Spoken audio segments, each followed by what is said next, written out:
Let's go with America's first attempted fascist coup. Okay. Do we have a date for this? Yeah. I'm not gonna say which one. 1923. Okay. I'm not gonna say which one, but Well, it's the first one. 1923. The business plot. wait. I don't think it's that year, but we'll figure it out later. Nope. Hold on. It was later. Anyway, it was not 2026. Got it. All right? All right. All right. Okay, cool. The business plot, or America's first attempted fascist coup. By someone evaporated. I shit you not, this is real. Also called the Wall Street Putsch or the White House Putsch, like the Beer Hall Putsch in 1923. Yeah, you can throw the word putsch after a lot of things, like you can throw it after gate, you know. Led by Adolf Hitler of infamous testicular lacking. This business plot was the plan by the wealthy elite in the United States of America to overthrow FDR, the president at the time, and replace him with Smedley Butler as a dictator. I've heard that name before. He's like that name vaguely rings a bell. He's like a famous old soldier. Or something to that effect. It's like a retired Marine Corps Major General that they thought would be sympathetic to their whims. Yeah. The thing is full of twists and turns and ends with my personal theory that it never stopped. But to start, let's examine the perpetrators. Smedley Butler is also a fucking sick name. Yeah. That's fucking Smedley. Crazy cool. Yo, Smedley. Yo, you see Smedley this weekend? I don't know. At your service. Starts with SME, and I'm like, oh. Is American though, right? Is not a as British as the name would imply. They included Gerald Maguire, a Bond salesman for Grayson Murphy, as well as a World War I vet and former commander of the Americam Legion. Robert Sterling Clark, an heir to the sewing machine fortune. Grayson MP Murphy, head of the self-titled banking and investment company and a board member to several more companies. Prescott Bush, wealthy banker who would go on to join the Republican Party in 1952 and act as a representative for the Connecticut. That the original Bush's granddad, or dad, like it's the first one of the first Bushes. the beginning the dad of George Bush Sr. Bush or granddad, dad or granddad, yeah, something to that effect. Timeline wise, it would be dad, right? Yeah, that makes more sense. These are wealthy people who all know each. Oh my god, a Bush tried to fucking take over. Yeah. All right. These are wealthy people who all know each other, and many of whom were World War I veterans. These people felt threatened by FDR's critical of capitalism policies and plotted to overthrow him with the pretext that his health was failing and America needed a new leader. To that end, these people threw money around. Maguire himself would later approach Smedley and encourage him to run for the American Legion commander post, saying he had large sums of money to help him get there. Yeah, 1 second. Smedley Butler. Yeah, okay. Look at this dude. Mm-hmm. That's kind of what I expected from a guy named Smedley. Yeah. Anti-war activist. I did see people saying War is a Racket is a really good book. I feel like I've heard that. 34-year military career, Philippine-American War, Boxer Rebellion, Mexican Revolution, World War I, Banana Wars. Okay. Soldier Man of the Times. So we know they knew each other and conspired, right? But just how bad was it? Well, what if I told you that Maguire would actually go to fascist Italy to learn from their governing style? Butler would eventually testify before Congress, where he would say that Maguire came back and met with Butler several more times, even saying that at one point that very wealthy people had around $50 million to throw at the couple. Almost $1.2 billion in today's money. Wow. Yeah, that's $50 million back then. From there, Butler would testify that Clark confirmed everything Maguire had said and named other plotters, some of whom were among the most prominent and best-known industrialists, politicians, and military figures in the country. Source, ConnecticutHistory.org.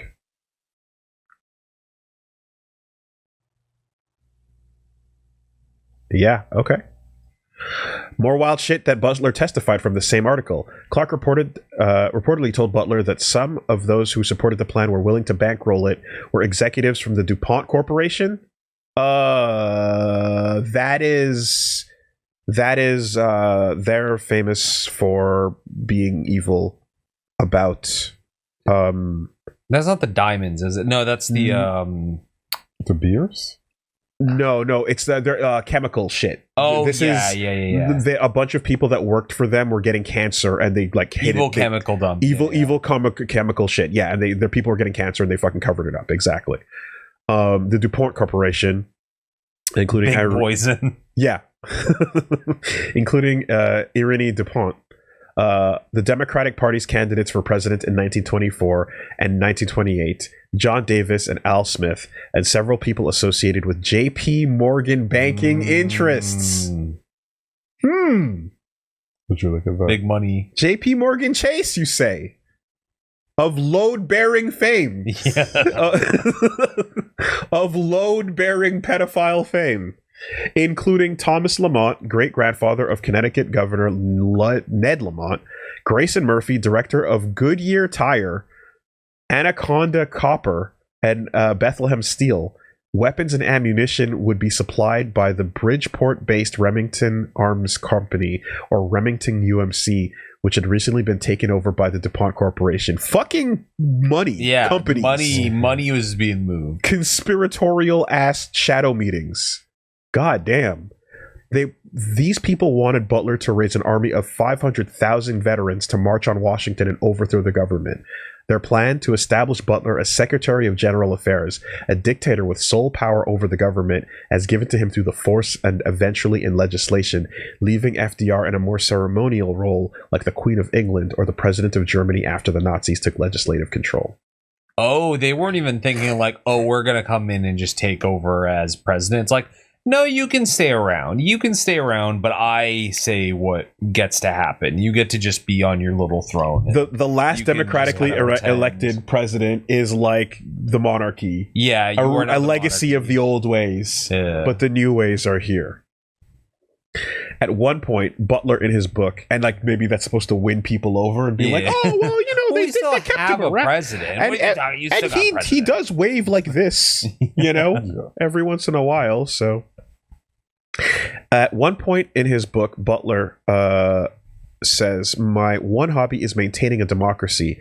They told me to raise 500,000 men for fascism. I would raise 500,000 more to stop them." Damn. Bars. Okay. Bars. Yeah. Bars.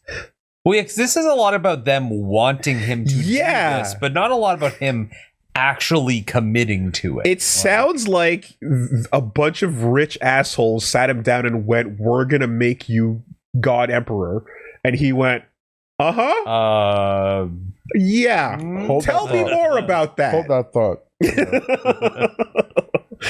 Yeah, just keep it going. Mm-hmm. Butler would, in 1934, report all this to the government officials, leading to the very hearings we're talking about. Yeah, okay. That's crazy. You have to let them keep talking, because if you go get the fuck out of here, then they move on to the next one. Who's like the Red Skull. Someone sympathetic to what they want. You know, Red Skull was actually second on our list after Smedley Butler. Damn. Okay. Butler would, report it all to the officials, leading to the hearings. But because there was no tangible evidence of the plot, no charges were brought against anyone. Yeah. Wow. Just the implication of what was going on. You know, just a couple of emails spelling it out for you. That's all. Which, I don't know. It's crazy to think that, you know, this is in the 30s. So, like, there was other big world events happening at this time. Mm-hmm. But, like, this is what, like 20, 30 years before like McCarthyism, where it's like, oh, you are implied to be talking to some Reds. You're gone. Like, no, we don't need evidence. We saw you talking to that one guy. That's all we need. But I mean, that was also with the wave of like newfound propaganda development at the time to like get into the spy on your neighbors. When you're reading a Reader's Digest, you know, if you cut out certain letters, it says Red's Digest. Can't be trusted. Off to the gulags. The freedom houses, you mean? What was the Malaysia, the salt mines. Yeah, exactly. The Malaysian salt. To give salt to our nation's people. Maguire was the only one forced to testify. He admitted he had in fact traveled to Mussolini's Italy. Otherwise, he denied everything. He would eventually die in 1935, quite suddenly, some say mysteriously, of pneumonia with complications. So was it even real? Well, this is from the final report of the Congressional Committee investigating this. I'll take what you will. In the last few weeks of the committee's official life, it received evidence showing that certain persons made an attempt to establish a fascist organization in this country. No evidence was presented, and this committee had none to show a connection between this effort and any fascist activity of any European country. There is no question that these attempts were discussed, were planned, and might have been placed in execution when and if the financial backers deemed it expedient. This committee received evidence from Major General Smedley D. Butler, retired, twice decorated by Congress of the United States. He testified before the committee as to the conversations with one Gerald C. Maguire, in which the latter is alleged to have suggested the formation of a fascist army under the leadership of General Butler. Maguire denied these allegations under oath, but your committee was able to verify all the pertinent statements made by General Butler, with the exception of the direct statement suggesting the creation of the organization. This, however, was corroborated in the correspondence of Maguire with his principal, Robert Sterling Clark of New York City, while Maguire was abroad studying the various forms of veterans organizations of fascist character. Oh, the emails. Yeah, the emails. We got the emails. Literally right there. Yeah, okay, cool.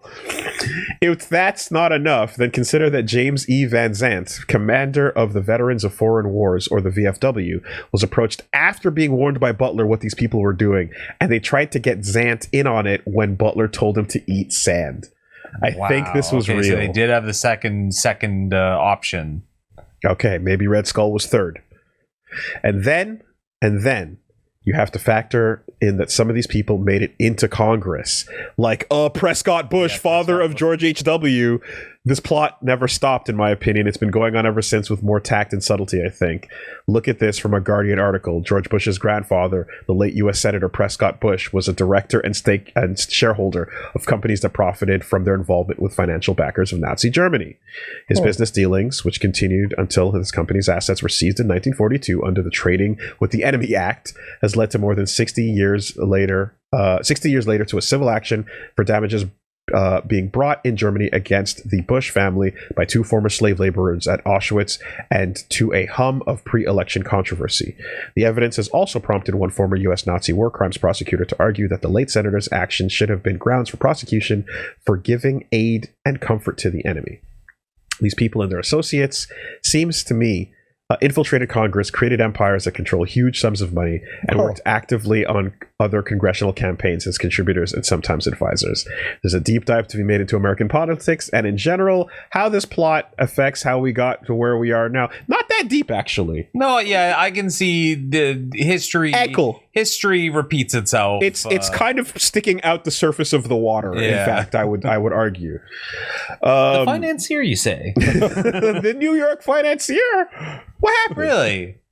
No, I would have heard about that. Yeah. I'll give him a call. But that's a different rabbit hole for a different day. Again, what does one call an inverted rabbit hole? Like a tower, like a protruding fucking tower, like the monolith. You know? Yes, I'll probably do it. But that'll take a shit ton of time. I do not have right now. Yeah. No. Tartarus. Yeah. Yes. Either way, now that you know about the business plot, America's first attempted fascist coup, the brilliant thing about fascism is that it's always led by morons and idiots. Yeah. Yeah. Doesn't stop it from working, though. Evil morons and manipulative idiots, but they're still stupid nonetheless. There's always that, like, you will find the breadcrumbs, you will find the trails, you'll find the really stupid forms of lies and propaganda and all that shit, because the brain that thinks this is a good idea also put these steps together prior to getting here. You can't just go around to veterans and ask them if they want to overthrow the country they served in favor of an enemy country's governance system.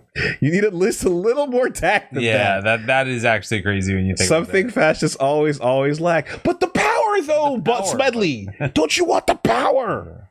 When you put it could like be that. the guy. You're not so different, you and I, you know? I can see you're just like me. God, standing here, I realize you were just like me. Smedley could have been the senator at the end of Rising. Hit that motherfucker with a Stars and Stripes. Final justice. In the face of an educated society, the uninspired position of cruelty cannot withstand the tide of those who know better, supposing there are enough of them left. Good luck and stay safe out there. I hope this was interesting and engaging for you to read. God bless and have good luck to the United States of America. God bless and good luck. Good luck, yeah. God bless and good luck to the United States of America. Damn. That's a rabbit hole. That's crazy. I was like a little fun fact. Also, apparently, Barack Obama is George W. Bush's 10th cousin once removed. Ha! Little fun fact for you. You don't say. As a big part of this was them wanting to co-opt the ongoing protests by World War I veterans over being denied their bonus pay. As to the 500,000 troops, there's a video of Butler speaking on the protest if you search for, and there's a term right there. Yeah. Wow. Damn. Wow. I think this person was I already kind of knew where they were going with it when they were like, I feel they're still doing this. I'm like, yeah, no, I don't think you don't really have to persuade me on that. As I'm hearing all these notes, it's like, oh, I heard this one before. Yeah. Oh, you mean that thing where the Illuminati is real? Yeah, apparently, like, all those insane people might have been right. You mean that thing where it's all true, actually, and it's right there? And some people have been fucking screaming about it forever, but just, yeah, all of that, yeah, okay, cool. Mm-hmm. Sure. But the Dow's really high right now. 50,000. I was about to say dollars, but then I got cut off. Yeah. Oh, no. Good stuff. Interesting. Wild. Okay, that's a good one. Yeah. As always, though, like, I feel like the meat and potatoes there is just when you get to the credits list on it. Yeah. Like you roll the credits on the fascist takeover attempt, and you're like, oh, it's all the corporations the CEOs. You get the end of an 80s movie where it's like, what happened to all these characters? It's like Prescott Bush went on for Congress. DuPont Corporation doing pretty all right in the stock market. Big poison. Yes, I'm hopeful. Yes, I am hopeful for today. The fate of Prescott Bush into the photo of his son being elected as prime minister, or not president. Hopeful. Goodyear tires. Yeah, the right of like Goodyear tires is just like still buying Goodyear tires. You know what happened to everybody? All of them? Nothing. Okay. JP Morgan Chase. Load bearing. Ooh, don't poke that one. That one. Arms Company. Uh-oh. That giant bank is that can't. There's bad. Holding up the whole thing, you say. Okay. And they also said two people that ran as the Democratic candidates. Yeah, that was John Davis and Al Smith, presidents in 24 and 28.